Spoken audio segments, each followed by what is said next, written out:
Planning Commission meeting for the City of Vista. And if you'd stand for the Pledge of Allegiance, we'd appreciate it. Gary Garrettson, if you could lead us, please.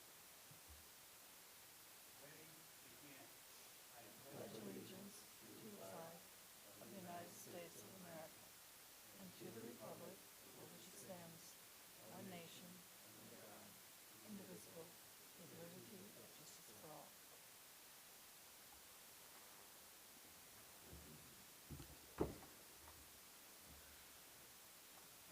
Okay, Joanne, if you could call the roll, please.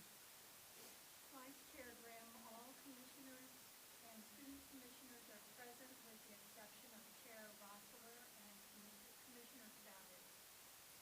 Very good, thank you. Do I have any comments on the minutes from the last meeting? If not, I'll entertain a motion. I'll make a motion to approve the minutes as submitted. I will second that. It's been approved and seconded. All in favor? Okay, motion carries. Agenda changes. What I'd like to do, if it's okay with the commission, is move the second item up as it's a continuance, and then we can get into the main item. But I believe I need a motion to go ahead and act on that. Vice Chair Grimm, if I can actually, since you brought that up, the second item that's identified at BevMo, the applicants informed staff that they had some changes in their staffing and they're rethinking their proposals, so they're actually off the agenda for undetermined amount of time, so they'll be back and we have to renotice the item. Okay, so we don't have to continue. We don't have to continue very that good. tonight, so sorry, I just wanted to put that out there before you.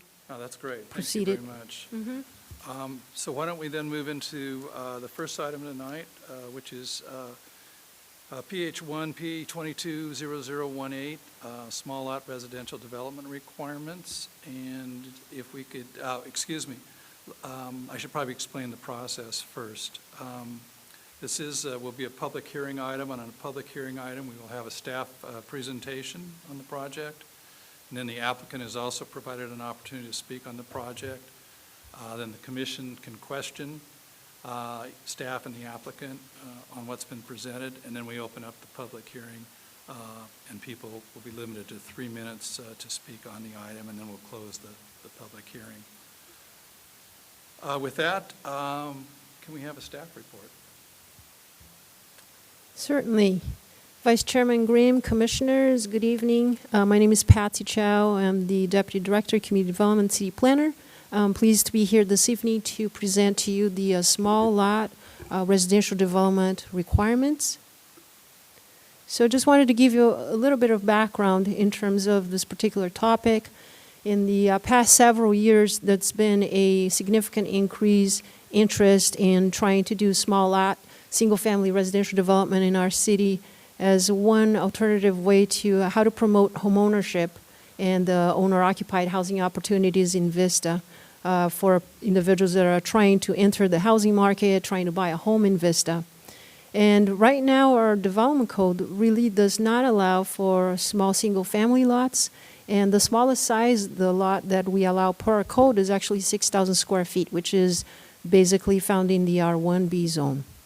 So developers have actually approached staff, and they've been proposing what you have seen coming through the Planning Commission for approval, for review approval, as far as detached owner-occupied condominium units, basically with a common underlying ownership as far as the condominium map structure is concerned per the Subdivision Map Act. So that's how developers have been able to successfully introduce these detached owner-occupied projects in the city. But again, these are not single-family lots. These are not fee simple title type projects. So staff started researching some other cities in the region, Orange County, et cetera, trying to look at what's out there in terms of small lot requirements. And obviously there are quite a few cities that have that in place and have had for several years now. And so we looked at what they have, and so trying not to reinvent the wheel, so to speak, but we also used what we have found in order to develop our own requirements or proposed requirements. So I wanted to kind of go over what these proposed regulations are in terms of what the staff is thinking and recommending here tonight for your consideration. And so what we're saying is that we would like to recommend new small lot residential development requirements, but only to be applicable within the R1B and the RM15 up to 15 dwelling units per acre. So that it mimics what you have seen in terms of detached condo projects and resembles actually what the current requirements are within these particular zones. We, at the same time, staff is not recommending that we introduce these small lot subdivisions in lower density areas or semi-rural agricultural areas because of the inconsistency at that point with the character as far as small lots versus the large lots, whether it's half acre or 1 acre lots. And at the other side, on the other hand, that we also are not recommending to introduce that in much higher density zones, which would be above 15 dwelling units per acre, because then we risk jeopardizing the ability to gain units as we have, calculated and looked at under a housing element for meeting our regional housing needs assessment. So there's that. The two sides of that, which is not in the lower density and not in the higher density, so somewhere in between, and that's what we believe is appropriate is the R1B and the RM up to the 15 dwelling units per acre. The minimum lot size that's proposed, that we're proposing is at 3,600 square feet. After looking at several other jurisdictions and what they have and what we have seen in terms of detached condo products, that's usually a 45 times 80 in terms of the lot depth. That's typically what you see out there, and that's equals the 3,600. Although we are proposing that it's not just minimum straight, 3,600, it can be also an average of the lots that are proposed in a project.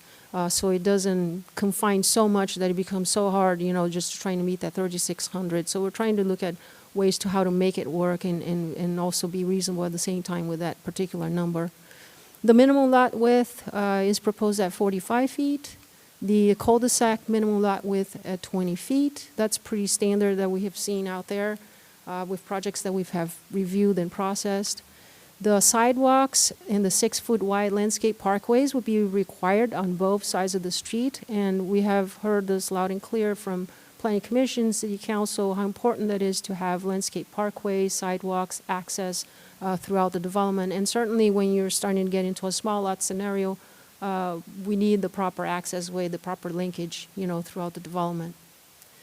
On this, I just wanted to kind of extract some areas throughout the city where it is identified as being R1B, RM10, RM15 locations, like on east of Emerald, north of the 78, where you see the yellow, kind of the darker yellow, like kind of in the middle of that first picture on the left, which is R1B called out. Then you also have like on Civic Center Drive, east side.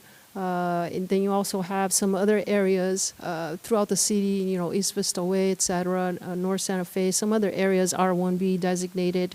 But reality here is I don't want to misguide you in terms of saying these are possibilities, because a lot of these areas are already fully developed, and chances are that the housing developments that are there are going to go away. It's very remote possibility. I mean, not in my lifetime anyways, but in terms of that being available, readily available, that may not be the case. And I'll talk a little more about in terms of how many really are we talking about that it's vacant, readily available for small lot development. But this is just in terms of zoning, just in terms of where these particular zones are found. And then on these two slides, there is where the RM10 and then RM15 zones are found, the red areas identified on East Vista Way on both sides of it.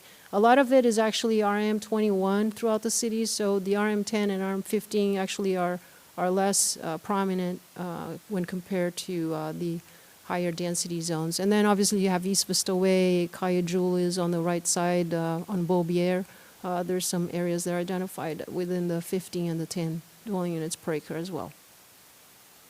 So continuing on with proposed regulations, on-street parking will be required on both sides of the street, whether it's a public or private street.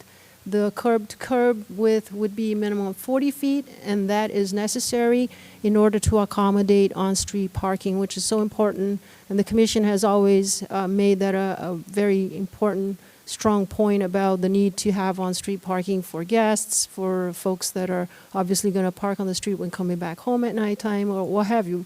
The common open space, private open space requirements at 200 square feet per unit on the common open space, that would be combined into one area, or it could be divided up between two areas throughout the project site. The private open space also at 200 square feet per unit with a minimum 10-foot dimension, and emphasizing the fact that stormwater basins cannot be counted towards meeting this particular requirement for private or common open space. Driveways, as far as the length of it, be 20 feet. That's typical to accommodate a car, and straight-in access from a private or public street towards the garage. In terms of parking spaces, we're looking at 2 spaces in the garage, 2 spaces on the driveway, 1 space on the street, so a total of 5 parking spaces per unit. The private streets would have to meet or exceed the street design standards in our development code as they exist. Walls and fences, decorative block walls will be required along perimeter of the project. Obviously, if there are views or enhanced views that need to be emphasized, wrought iron fencing will be appropriate, and that would be also in consideration. Landscaping, we would follow our landscape technical manual, obviously requirements, but as far as street trees, 24-inch box street trees, which is pretty common, expect landscape parkways, obviously, to be provided, slope erosion control, the usual standards would come into play. And storage, last but not least on this list, is the importance of having closable storage cabinet areas, which typically in our detached condo projects, you've seen that in the garages area, in the garage space areas where they're just hung cabinets, just making use of the area inside the garage for each dwelling unit. So we basically are trying to, again, utilize a lot of the standards that are already in our code and not reinvent so much so to create something new that does not need to be created at this point.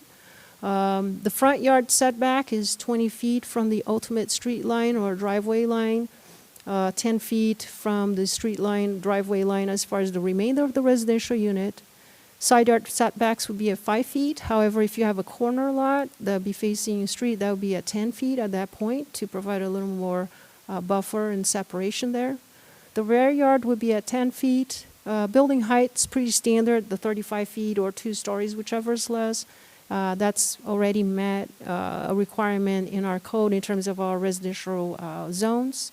And utilities, as usual, to be undergrounded.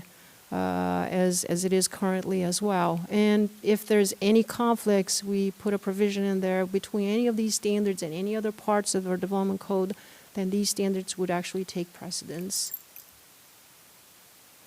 As far as the process that we're considering would be processed through submittal of a tentative parcel map, depending on the size of the project, which would be 4 lots or less, or a tentative subdivision map greater than 4, along with the site development plan application, so that we would be able to review the actual proposed units, how they look, elevations, etc., as part of the SDP application. The projects would come before the Planning Commission, so findings would have to be met for each of these discretionary actions reviewed by the Planning Commission, and it would be appealable to the City Council at that point, consistent with all the subdivision applications and what's stated in there. Now, if somebody were to try to come before the city and try to propose a zone change or a general plan amendment because it's not currently zoned R1B or RM15 or RM10, then the applicant would obviously be going before the City Council after Planning Commission, following a recommendation from the Planning Commission, but also remembering that they would have to go before the City Council for discussion and whether that would be support for that in the first place, because as I mentioned before, we don't want to introduce or we would not look to introduce this into semi-rural areas. And even though there could be some A1 zone out there or an E1 zone that perhaps is surrounded by smaller lots, which could make sense or it might not make sense. So at that point, a discussion with the council will probably be in order for that consideration. Let's see here. And so as I was mentioning earlier in my presentation when I was showing you the map, As far as potential sites based on existing zoning, we just took a look at our GIS map and looked for vacant sites throughout the city. There are about 8 to 10 vacant sites within these R1B, RM10, and 15 zones that could potentially be developed with small lot residential development. And I say potentially because we don't know, I mean, the feasibility of it, the topography of the site, if there are other issues that might prevent that. And that's why I'm not showing where the sites are at, and I certainly don't want to give a wrong impression that these are good sites for this type of development. Only just with a very quick, review of the Rgis map, this is what we came about with 8 to 10 vacant sites, more or less. And remembering that our city is pretty much built out, so there might be some opportunities, like I said, for rezone or general plan amendment if it makes sense to allow for small lot development. But then again, the city council will have to be weighing in on that and have a preliminary discussion with the community, with the city council, before anything can be moved forward for consideration formally before the city. So an egg deck was prepared. I put it out there for a 20-day review period from March 24th to April 12th. No comments were received during this review period. And with that, the staff's recommendation is to ask the Planning Commission for recommendation to the City Council as far as the approval of the neg deck, as well as the approval of the ordinance that's creating Chapter 18.33 regarding the small lot residential requirements. And this pretty much concludes my presentation, but I'm certainly available for any questions you may have. Thank you very much. Thank you, Patsy. Any questions for staff on this item? Mr. Garrettson? Yes, Ms. Chow, you said there required 5 parking spaces, meaning 2 in the driveway, 2 in the garage. How do you determine that 1 more is available on the street?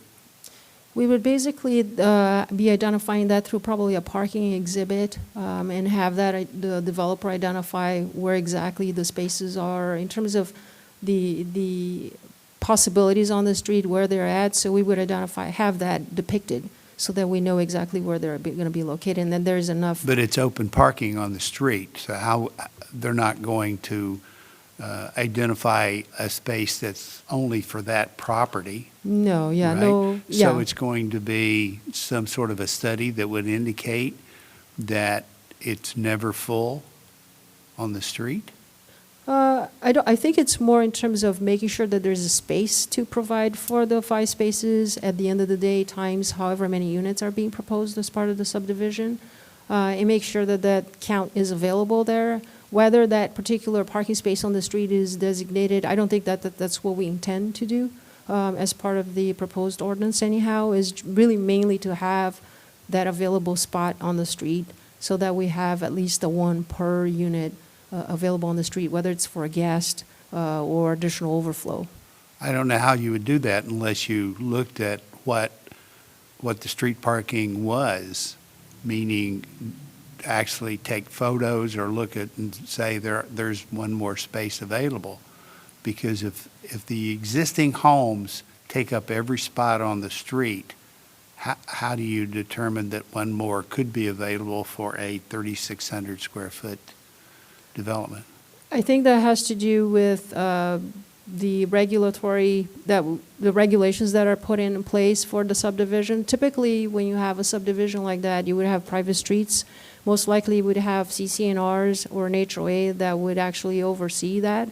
And as far as parking inside the garage, so that people are not all parking all their cars on the street and therefore creating an issue with what we thought that we were addressing to begin with.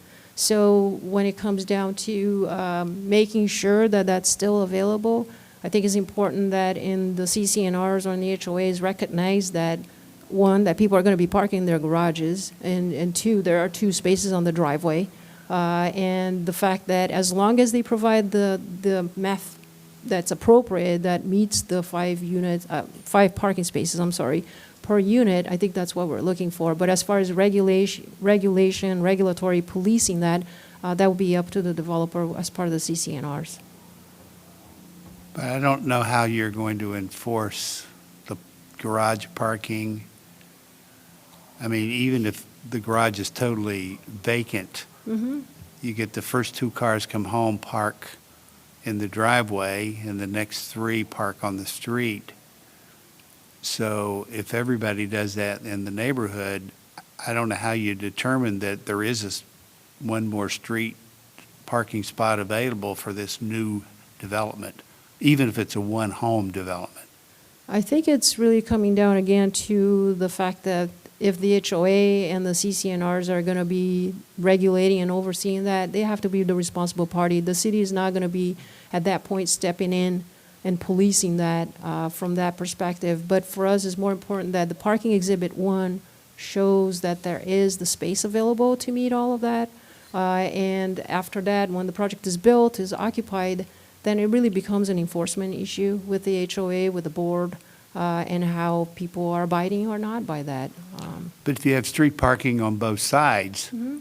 I mean, that right there says there's a spot available. Sure. That doesn't mean that there's not a spot that is vacant at night. Well, and people can't control that. I mean, it could be completely occupied on the street, and so therefore, you know, you could be having the whole street taken over by parking. You come home at night and there's no more space available, so then what?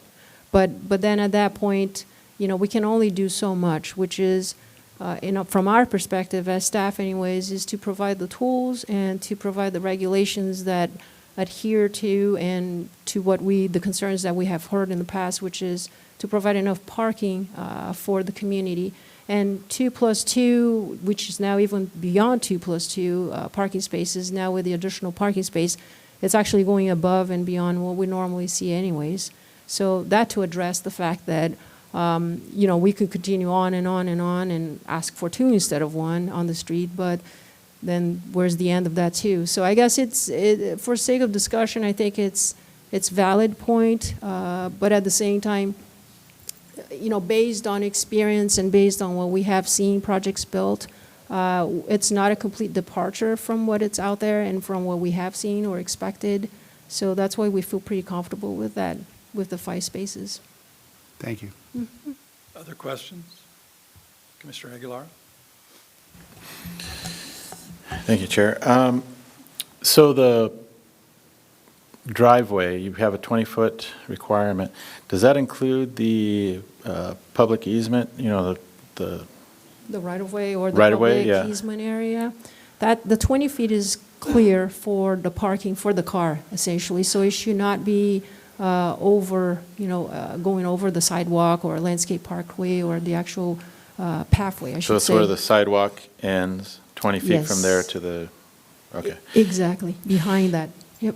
And then would we consider, so we are surrounded by a lot of county land, Mhm. and a lot of that, well, most all of that is rural, at least in the northern part. True. Would it be possible for a developer to annex and then try to convert that to? It's possible. I mean, if they come in and try to annex a piece of land based on the sphere of influence, what's currently designated as, which is typically to be 1 acre, and, you know, suddenly now, a few years down the road, something happens, anything's possible, I mean, at this juncture. But I think it's important to remember that what we're saying here is that it's consideration of what's surrounding neighborhoods and whether it makes sense and it's consistent with that. But nobody knows, I mean, what the future, you know, Well, somebody because tries I to know do the that. city council has, in the past, looked at, you know, safeguarding our rural areas Yeah. and developing mostly in our downtown areas that have access to transportation, meaning buses, Sprinter station, freeways, and things of that nature. Are we, by allowing something like this, basically throwing that out? I mean, because we're leaving the door open now, is what you're saying. I don't know that we're leaving the door open. I think it's more a consideration for where it makes sense. I don't think we are trying to say that, you know, by introducing small lot residential development, it's like open the gates and, you know, provide all these opportunities where people might be skeptical perhaps of that notion, just like you No, because mentioned. I can think of several properties that are in the county right now bordering on the city of Vista. Yeah. I mean, if I was a developer and if that was my business, that's what I'd be pushing for. Yeah, you would try to annex, Sure. based on the existing designation in their general plan, which would be at 1 acre anyways, or the RR. And then suddenly, later on, you could very well turn it around and try to introduce the small lot development. Yep, it's very feasible. It's very possible, and exactly. Okay. Yeah. So which But is I'm thinking about future planning commissions and future city councils, and I already know there's been a lot of changes on our city council that probably don't agree with what people in Vista really want. No, yeah, and that's a very good point. And the thing is, as John mentioned, is that no matter what, the project will have to come before, a public hearing body, and it would have to come before the community, and everybody will have the chance to say, whether they believe that that's the case or not. But it's a concern, sure.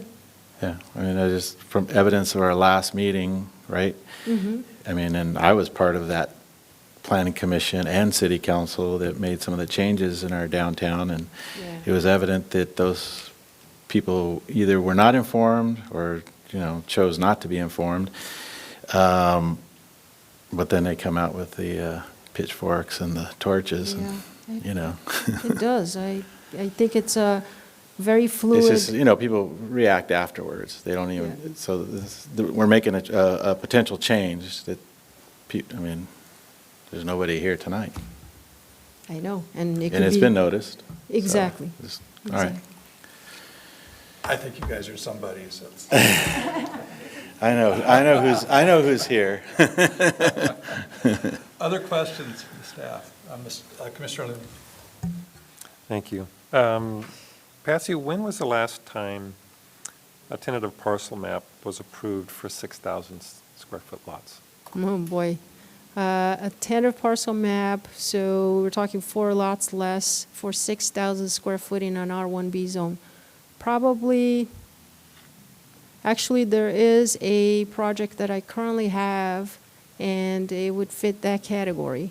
So not very many. Okay. I will be quite clear on that. It's not very many, but there are very few far in between, but still, there are some that are still coming forward. In fact, like I said, I actually have one in the pipeline right now. Why do you think that is? Why do you think that there's not a lot of applicants for 6,000 feet? Is it because of the density, and they can get more units on a condominium project closer together than separating them with 6,000 feet?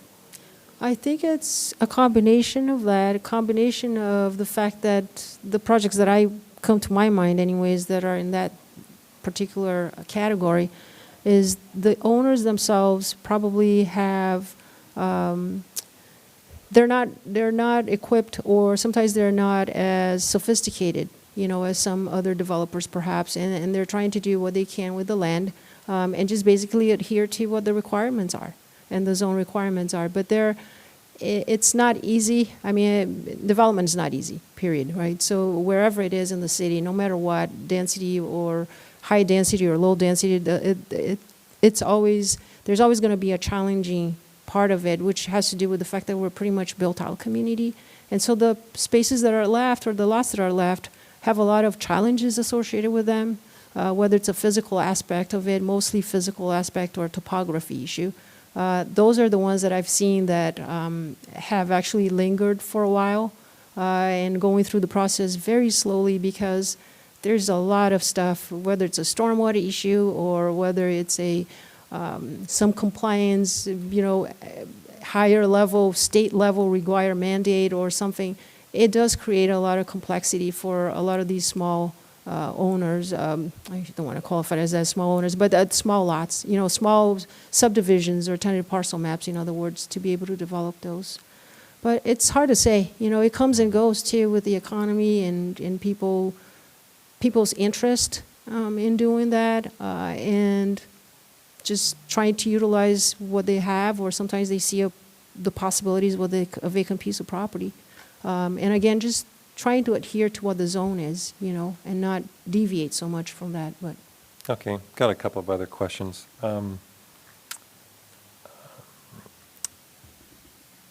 If a lot, in one of the statements that you made, that a lot could be less than 3,600 square feet,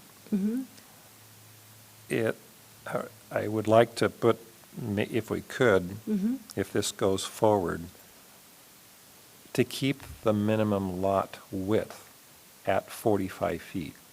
Even if, let's just say it goes to 3,000 feet, Okay, I'd like to keep that lot width, fixed.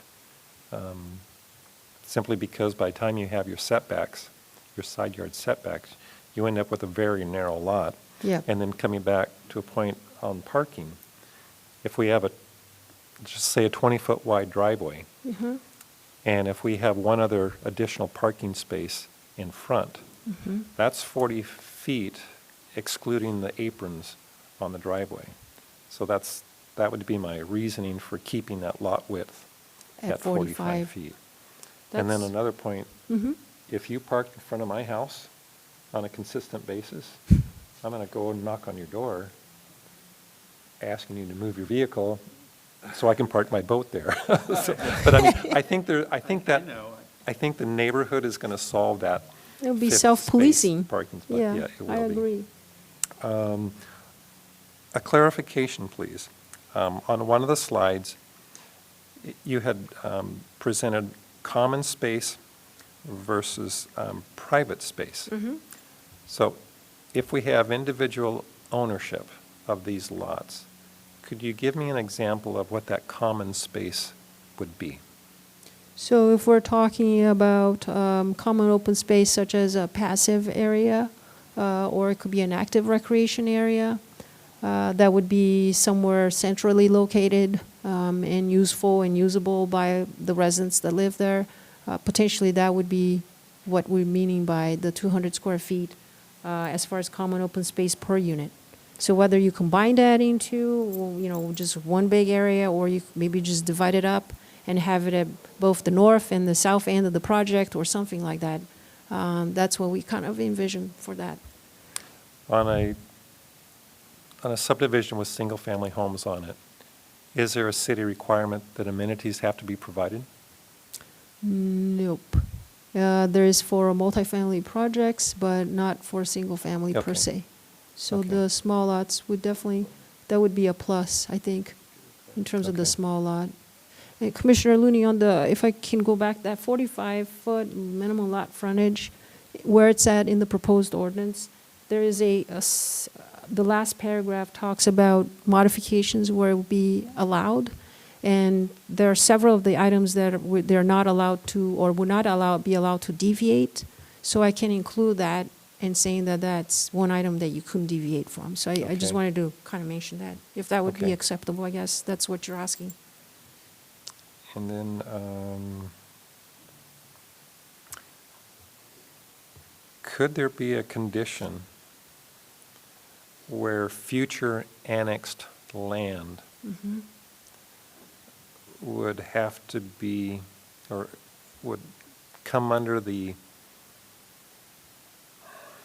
preview of adjacent zoning, to where, as you were saying, I just could, if I wanted to buy 20 acres and I wanted to go with the small lot size, Okay. and even though they're half-acre parcels in the county adjacent to that, I think it would benefit the city's long-term interest if the city had the authority in which to review that carefully and to not approve something that is contrary to what the adjacent land zoning is. And you're saying the adjacent land being in the county, for Yes. instance, in that scenario? Mhm. So if in that scenario, the adjacent land being in the county at a lower density, right? Sounds like it would be a rural kind of an area. Yes. And they're proposing, the beginning of your question was the potential of that adjacent to that area to be annexed into the city, similar to what Commissioner Aguilera was referring earlier in his question. A lot like the Vista Grande project? where we had half-acre parcels and we had 4-acre parcels. And then they were trying to go to a half-acre parcel, to where the city council and the planning of the city just Right. has an opportunity to control maybe what's approved.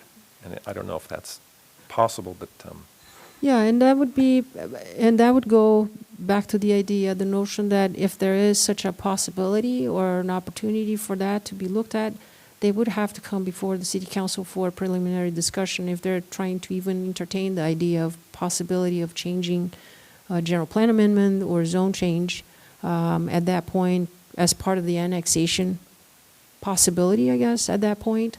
And then everything is up for discussion at that. So I think that's where it would be appropriate, where the city council be able to weigh in at that point and saying, wait, what are we talking here? Does that make sense? Or what could become of it in the future? Because I think it was the concern that was brought up earlier, is that what happens after that? If something is brought in, and then now what? And then suddenly there's a change. So I think to kind of de-emphasize or kind of address that concern, it's more the fact that the city council still has the ability, obviously, and through that discussion, they'll be able to kind of take a look at the possibilities and what's coming down the pipe, and then have a really more of a discussion in terms of what could be, instead of what's just being presented before them. Ask the city attorney. Yes or no? Yeah, go ahead, Commissioner Aguilar. This question's for the deputy city attorney. Same question. I mean, is it a yes or a no question? Because that doesn't sound like a yes or no answer there. That's just, you're saying we have a backup plan, but I mean, I think his question was, can we do that? Can we do that as far as preventing somebody? Or Yeah. But how would you prevent a project if we don't know exactly what it's being proposed? I mean, they have to propose something or an idea before consideration. No, I think the question is, could we prevent annexation of property and then converting it to this small lot? Deputy City Attorney Amanda Guy. So I think what you're describing is, in essence, wanting to tie the hands of the legislative body from adopting zoning that would allow the small lot implementation on currently county properties that would be annexed to the city. Rural correct? ones, yeah, because there's other parts of the county, like in the southeast part of our city, where it's not as rural, and those could be easily annexed in, and I could see these types of properties being developed, these small lot properties in southeast Vista. Sure. So there is a legal concept called delegation of legislative authority, which is impermissible. In a nutshell, it is a current legislative body tying the hands of a future legislative body with respect to legislative decisions. And zoning decisions would be the type of legislative decision that the current council can't commit a future council to deciding one way or another. So to answer your question, unfortunately, you couldn't prevent that from happening. I think to emphasize what Patsy's saying, there's currently a legislative process for examining these annexed properties as they come through. I would defer to planning staff, but I imagine any pre-zoning that's occurred for agricultural properties within the county have like pre-zoning designations for the city of Vista. So in essence, I think you would have it already set up to keep them in the same character and if they came into the city of Vista. Okay, other questions? Commissioner Hasty? Is it the case that there would ever be some kind of development proposal that would come before you that would be combining small lot development with some larger lot? Or is there a category that falls into that's different from this small lot thing? So are you saying in terms of a developer comes along and they're trying to do a small lot development, but however, there may be an opportunity next door, whether trying to combine pieces of land or create more of a conglomerate, you're saying, towards Yeah. a small lot development? Yeah, that there's a place where it seems appropriate to have larger lots, but, oh, look, you could jam in, a few small lot pieces. How would that be handled? Is that handled any differently, or? Well, At that point, we would still look at, first off, is the designation as far as the being R1B Right. or RM15 or RM10. So I guess we would start there first and see whether that's, that particular item is met or not. If it is, then obviously the small lot ordinance or proposed ordinance, we'll look at it and going, okay, so what are the merits, given that it does meet it passes the zoning test, so to speak. And at that point, the subdivision, a proposal for that would have to come into play, and we would have to look at it closely on that point, or through a pre-application perhaps, in terms of what the feasibility of that is with the developer. But I think the first step in all of this is really where it is, whether it is one of those particular zones, and it makes sense within the area that's being proposed. So I don't know if that answers your question, Kind of. Commissioner Hastings.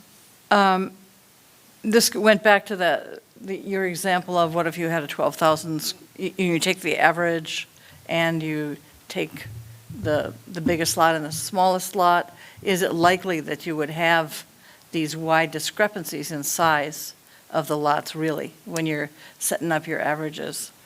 It's possible, yes, and we have seen it. It's sometimes it's not all standardized, that particular number or sticking to that one number, and that's why we didn't, as staff, we didn't want to just basically say 3,600 square feet minimum, that's it, because in reality, that is not actually what happens out there. And sometimes you may see a little bit of a up and down, and a kind of averaging of sorts of numbers, and especially because I think keeping in mind that when you're dealing with infill development, the terrain is not as flat and smooth and square type development where you might have rough edges and leftover pieces where sometimes it makes sense that some lots might end up becoming bigger or larger than originally thought. And that's okay, but we just kind of wanted to, by doing the averaging, was really more to address these situations, which is never really perfect, I guess, in the planning world. There's always this, possibilities. So I think it's just creating that alternative, how to address that, I guess. Thanks. Okay, I just had a couple quick things. One, just to kind of add on to Commissioner Garrettson's comments on parking. Right now, I know in Shadow Ridge and several of the communities, and Portico is one of them, they do have a requirement to keep cars parked in their garages. And as, I don't know, somebody said here, it has to be enforced. It absolutely does. But once it is enforced, it works pretty well. And they don't have too many problems over there. The second thing was just a question. There's a lot of development standards here. We talked about the lot width. We talked about parking on both sides. There's a number of 20-foot setback. There's a number of things. I just wondered, maybe you could tell us what cities that you felt worked the best, and if somebody actually built under those standards, and is the project up and running? Yeah, there's, well, we looked at several, and Aiko actually did a research on that, and I pulled up a lot of the information too in the process in Orange County. Quite a few cities from Santa Ana, Costa Mesa, Buena Park, Westminster, Brea, and obviously City of San Diego. Obviously, we looked down here as well in our region. But as far as, successful projects, there's a multitude of projects that have been developed, built, and gone through Orange County, and I'm sure yourselves as well. There's bedroom communities everywhere, all the small lot developments that are there. And they've been doing that for quite a long time. So I think, in essence, we're trying to initiate something here that's historically been done for many, many years, over 20 years sometimes. A lot of these cities have had them in the books since like 97, some of them from early 2000s. I think one of these were mostly 2003 2011 or around. So, but there's quite a few cities that were actually developed in the late 90s. So it's been tested.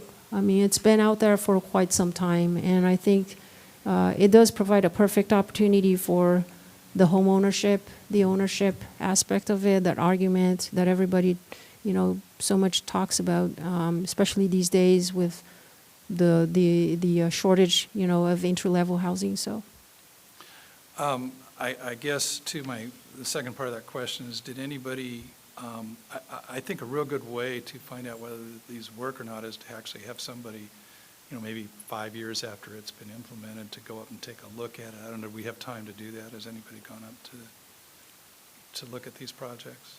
to actually go visit some of these projects in other. One of them or two, yeah, something that, Yeah, we have Or- not had the opportunity, but I think, as you mentioned, I think it would be worthwhile to kind of see, how it all translates, and just keeping in mind that I guess one close way that we can do that here, even here in Vista right now, is the fact that you have approved several detached condo projects. The Sarah, the Arroyo Grande, Vista, the Hanalei project. Phillips Street, and these are, if you didn't think of them as being condominium maps or detached condos, those lots are around 4,000 and sometimes pretty much at the 3,000 square feet. And so if you didn't think of them as detached condos, condominium maps, that would probably be what we would be looking at in terms of small lot developments, thinking about them being fee simple title ownership. yeah, it looks and feels the same, but it's still a different entity. I think Yeah. I'd probably, maybe just take a look at one before council, maybe. For sure. Chairman, I worked in Orange County for 15 years before I came down south, and in the 15 years I worked there, I did all small lot subdivision developments. We didn't do one standard zoning subdivision, during that time frame, because that was the trend. But in terms of being successful, yeah, they are. I think the key is the minimum lot width is huge, as mentioned, in order to get the street parking. What's nice is having that homeowners association to where there's a control maybe for exterior maintenance and so forth. The common amenities, always a good thing, because you're looking at smaller setbacks in the rear yard that prevents, certain improvements that can be done in the rear yard. So having that common amenity becomes more of a benefit to that community as well. But the street parking is another key to this type of development as well. But yeah, that's all we did in the community that I worked in, this process those type of maps. That's good information. So you felt those were viable neighborhoods and there weren't a lot of problems with them? 100%, yeah, especially the fact with the homeowners association, it's probably more of a benefit to that community than some of the other older neighborhoods that didn't have that safeguard in terms of that association. Great, thank you. Any other questions? Commissioner Erling? More just a comment. We have a, We're still in the question phase. okay, Is this- so, okay, I'll Yeah. word it Sorry. into a question. I've seen, What is? It's like Jeopardy. Yes. I want to get to the public pretty soon. We are looking at minimum lots. Okay. So there's nothing that precludes a developer to make larger lots. And I think one of the student commissioners a couple of meetings ago brought up this small house movement that's taking place. So the smaller lots are going to encourage smaller homes being built. There's still the challenge, though, of stormwater, to where that footprint needs to accommodate the lot size to deal with stormwater, so that they still have to go through that whole process. Okay. That's correct. Yeah, that would not go away, unfortunately. It would always be part of the equation. Commissioner Aguilar? Yeah, so my question is, where do we come up with 3,600 square feet in, why not 4,000 or? Where's the number Or coming even from? 3,000, I guess, It but I sounded mean- good to me. No, I'm just kidding. So maybe, It's basically when we looked at all the different cities, actually, some of them were in the average of the 3,400 square feet. Actually, some below that, and I don't know that that would be even down to 1,000 square feet. But I would not dare actually go that low. But again, I think it's reflecting upon the detached condo projects that we have and you have approved and reviewed here at the city, which is down to the 45 by 80, around there. That's where the 3,600 square feet really came in. And as we were looking at the other numbers and kind of comparing around, it seemed like it was within that average and that range and not too far off. And when it seems that it's working that way, then, you know, it makes sense. Then we kind of latched onto that particular number at that point. Okay, thank you.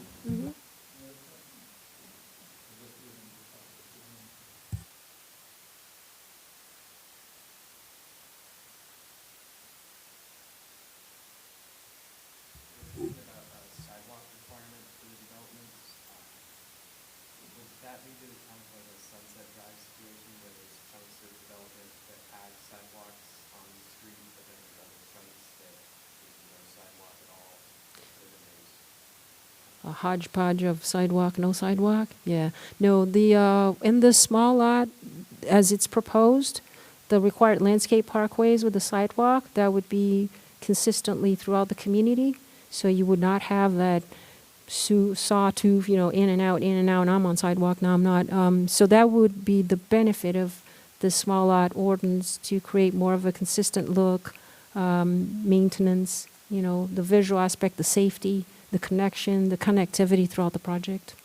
so even if like one small unit is built in a pre-existing area, that whole area would get the sidewalk treatment? If it is part of that small lot subdivision, then that whole small lot subdivision, let's say they come in to develop one large area into 20 small lots.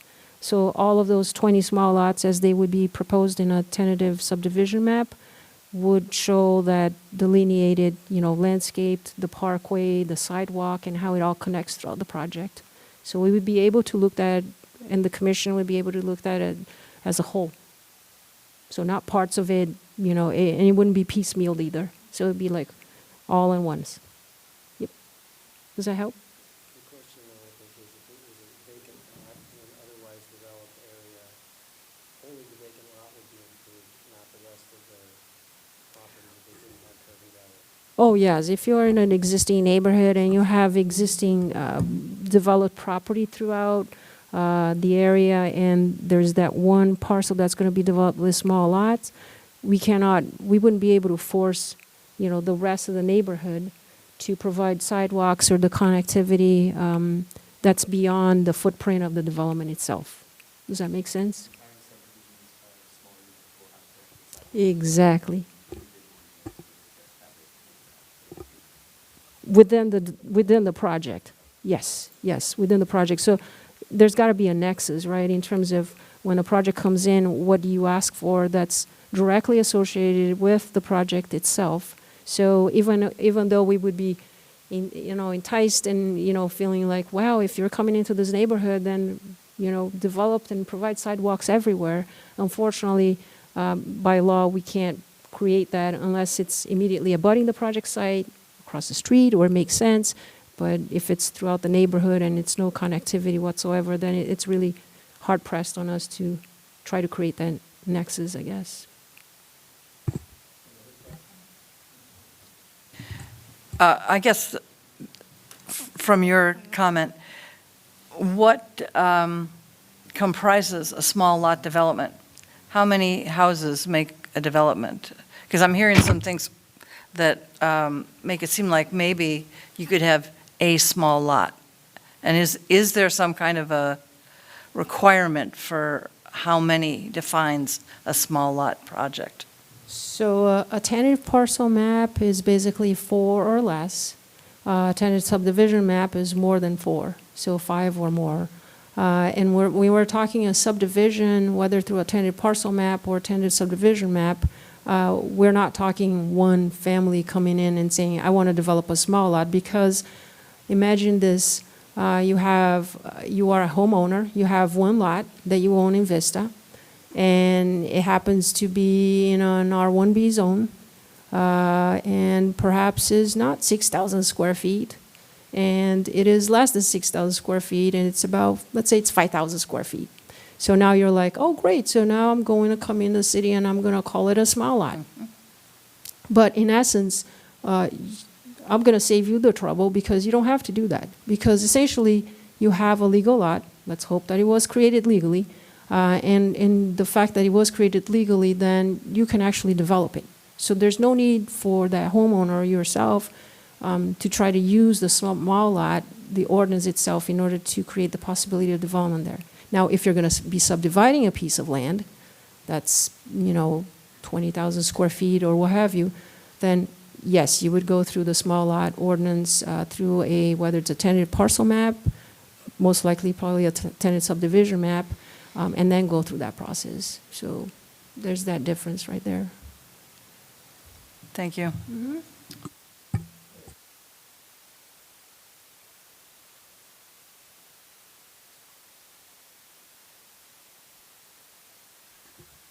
I'd like to open the public hearing up. I don't have any speaker slips. Is there anybody that would like to speak? If not, we'll close the public hearing and open it up for Planning Commission discussion. Commissioner Hastings? Well, I like the idea. I like the idea that people can own property in the fee simple kind of way rather than condo. So I think it's a good idea. I think we've kind of explored the issues, so I don't have much to say on those. Commissioner Aguilar? Yeah, I do like the idea of home ownership. I think this gives developers another option that rather than having condos built or apartments built in an area, now we've got possibility of a home ownership, people actually owning land. There was one question that I did forget to ask that has to do with inclusionary housing, and how would that affect one of these projects? So right now, well, the council just had an inclusionary housing workshop this afternoon in discussing that. But right now, obviously, we no longer have, I should say, that particular, or we soon be reinstated, sounds like, in terms of some particulars on that. But if somebody wanted to, as far as a small lot, and it's in the R1B, it's again RM10, RM15, or areas that are not or maybe are transit oriented, that would all come into play depending on what the inclusionary housing ordinance, when it does come into play, whatever those specifications are at that point. But right now we don't have anything in our books other than the fact that we have density bonus. We do have the state density bonus, the state density bonus requirements that obviously we have to adhere to. So let's say we're looking at a 20-unit project, just on paper, 20-unit project, but then they decide they want to add 15% affordable housing. What does that do to the project? Then we just do the math and see where it takes us in terms of the total number at the end of the day and how much they can have and how much provided affordable housing they would need to provide in terms of the scale for that particular requirement, according to what the state allows us to ask for. But would they be able to override like the 45-foot requirement, the parking requirement? Technically, yes, according to what the state basically puts on us at the local level in terms of what the concessions that can be given to a project, or that must be given to a project, given on the request from the developer at that point. And I don't know, as far as what currently we have right now, just recalling what I mentioned earlier, the fact that there is a stipulation in here that you can't deviate from certain things, that it's like the parking on both sides, et cetera. I am not sure, actually, Amanda, if the state density bonus would actually override all of that. Amanda Guy, Deputy City Attorney. So unfortunately, state density bonus law preempts local law. So although we'd have that designation in the ordinance, that would only be with respect to an application that doesn't have competing state law considerations. Thank you. Commissioner Looney? No comments. Commissioner Garrettson? So if this was to be approved tonight, any developer who wanted to develop would still have to come back to the planning commission? Absolutely. Okay, thank you. Okay, my comments are, I grilled Ms. Chow pretty heavily yesterday, so I'm fine with it. And I guess I entertain any comments from the student commissioners.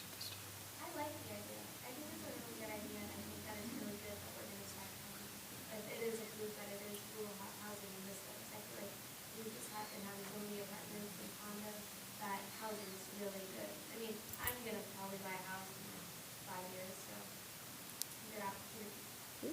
Thank you. Mr. Childs, student commissioner. I think that it's a really good idea to be limiting more housing projects, especially ones that are smaller. But this is good. But I think the sidewalk thing is a little concerning to me. It's kind of that street right here where it's kind of important to see people that walking over the street on sidewalks, off sidewalks, but that seems like an issue that will come up in certain cases when more boundaries, so I don't think it would be a support of the whole, and then once I just quite frankly, I was just kind of wondering if there was any way to encourage developers to include like solar panel type stuff in the developments, or is that outside of our? Actually, single-family homes, they do have to provide solar panels. So yes, so this would actually be a requirement, as it is. Okay, that ends discussion. Do we have a motion? Vice Chairman Grimm, can I ask just a clarification question before you make a motion on the floor? So the one change that I heard from Commissioner Looney about that 45 feet minimum lot width, to make that a requirement, so they would not be able to deviate from that. So I'll make that appropriate change in that paragraph to reference that item. Were there any other changes that you thought along those lines, or that you thought needed more teeth, or? What about the parking that we discussed that Commissioner Garrison brought up? Would it be now or more project related to condition, all cars be parked in the garage? I mean, I guess you could make that a standard, right? You could. I guess historically, we've been just asking the developers to include that as part of we include that as part of the condition because we have that template, the language that we usually include. If you wanted us to be specific on that note, I guess we could just automatically just have that here, so we don't have to repeat it every single time.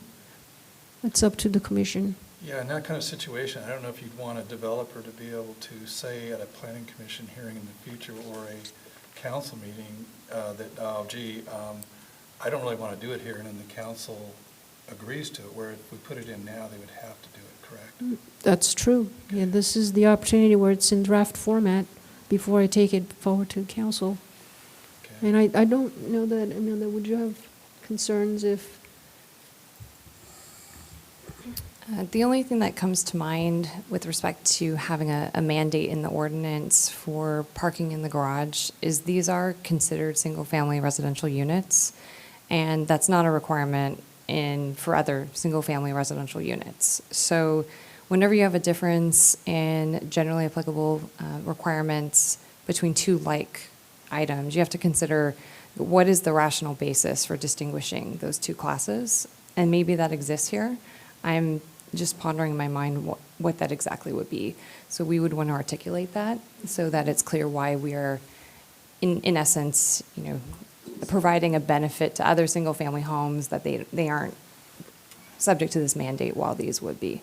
Although you could argue that we're allowing a 10-foot setback for the house itself here, which we don't do in other residential zones. So, precisely. So if you can articulate the rationale for why, there's a reason maybe there isn't sufficient space compared to other single-family residential development, then then I could see that. It just, here on the fly, I think that's something that we would want to articulate in the, Yeah, so if we the came up with a report. finding, then you'd be fine with that? Sure. then? Okay. Okay, with, after talking about the lot width and the parking, does anybody have a motion?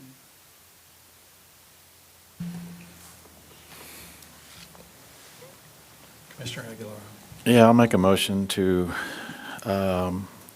approve with the modification of or requirement of 45-foot lot width and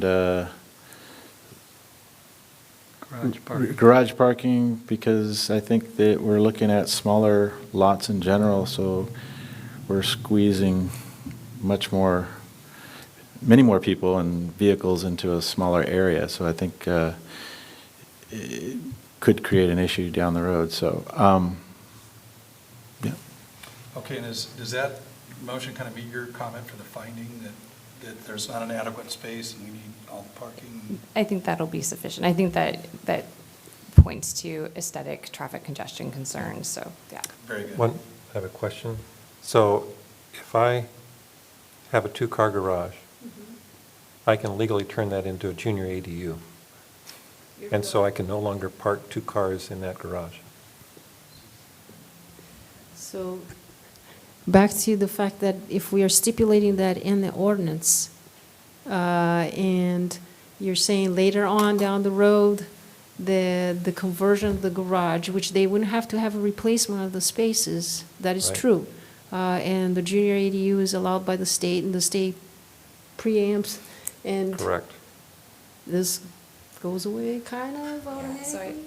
I think we could look at that more closely, but I think as we sit here, in that particular scenario, then that requirement couldn't be enforced if they look to install the junior ADU. But you could have it, but then the state, if somebody did come in to apply for that, then it would just be, it could be overridden at that point, right? Exactly. So it would be enforceable at the local level until someone came in and was approved for the Okay. junior ADU. Was there a second to the motion? I will second the motion. Very good. Any more discussion on the motion? If not, all in favor, please say, raise your hand. Okay, passes unanimously. Thank you. Okay. Discussion. Any discussion from the Planning Commission? Any questions to staff? Not, comments from the Community Development Director?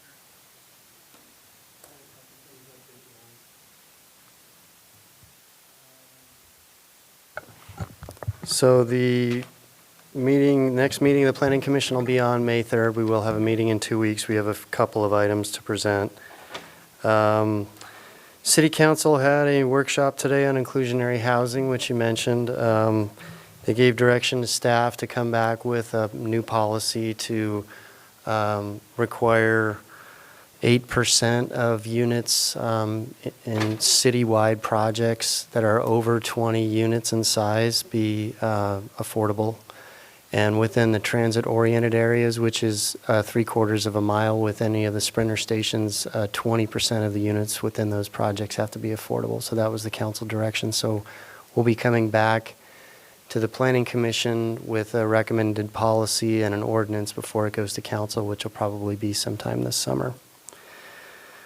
The next council meeting is next Tuesday, the 26th. There is a proposed zone change and specific plan amendment discussion on the agenda for the property at the North County Square Shopping Center where the Babies R Us used to be. It's where the furniture place and the Planet Fitness are today, up near the west end. They're proposing to build residential 40 units to the acre, 4-story project there, so it would require a zone change. So the council will discuss it and provide feedback to the applicant. If it moves forward, it will eventually come to the commission, but this is always the first step in the process.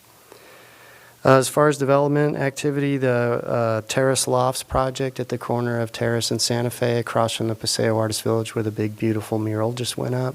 They just got their final, so they're moving in there. And the Paseo Artist Village should be getting their final later this month, so both of those projects you'll see some activity. You'll also see paving along Mercantile behind Paseo Artist Village here in the next few weeks. We held off on letting them do that until we finished the roundabout. which was my next item, which we finished the roundabout today, and that was open for traffic. So they are finishing the sidewalk and the improvements on the perimeter, but the road's now open again. And that's all I have. Unless you guys have any questions. Yes, sir. What's the latest on the Palo Vista Park?